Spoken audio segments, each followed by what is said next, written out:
اب وقت آ گیا ہے کہ اس خطے کو اس کے آئینی حقوق دلانے کے لیے پاکستان کی پارلیمنٹ قانون سازی کرے۔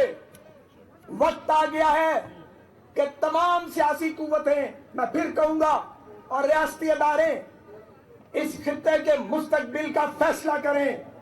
وقت آ گیا ہے کہ اگر کوئی یہ کہے کہ 5 سال میں آسمان سے تارے توڑ لاؤں گا تو وہ سچ نہیں بول رہا۔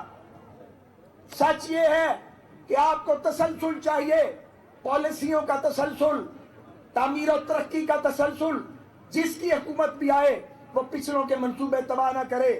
میرا یہ خیال ہے کہ ان انتخابات کے بعد ایک میثاق گلگت بلتستان کی ضرورت ہے، ایک ایسا معاہدہ، ایک ایسا سوشل کانٹریکٹ جو یہاں کی مقامی لیڈرشپ بھی کرے اور جس کو انڈورس، یعنی اس پر جو مہر تصدیق ہے، وہ ساری قومی قیادت ثبت کرے تاکہ یہ خطہ آگے بڑھے۔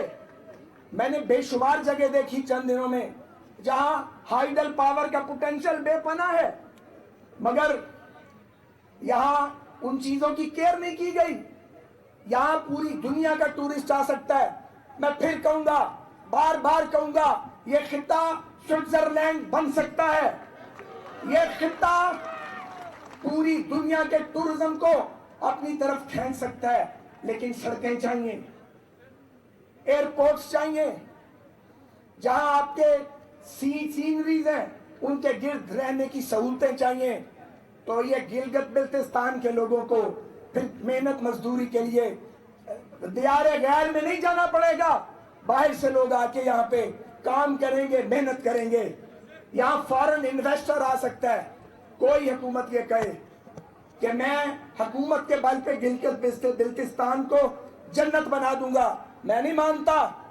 پالیسی ایسی بنانی پڑیں گی کہ پوری دنیا کا انویسٹر یہاں کے انویسٹمنٹ کرے۔ جیسے دبئی نے ترقی کی ہے، انہوں نے پوری دنیا کی انویسٹمنٹ کھینچی ہے، لوگ یورپ چھوڑ کے دبئی جا رہے ہیں۔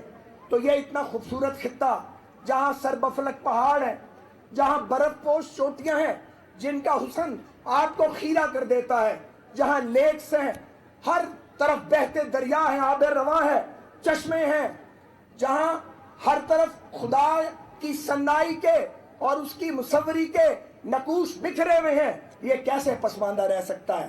یہ ترقی کرے گا انشاءاللہ۔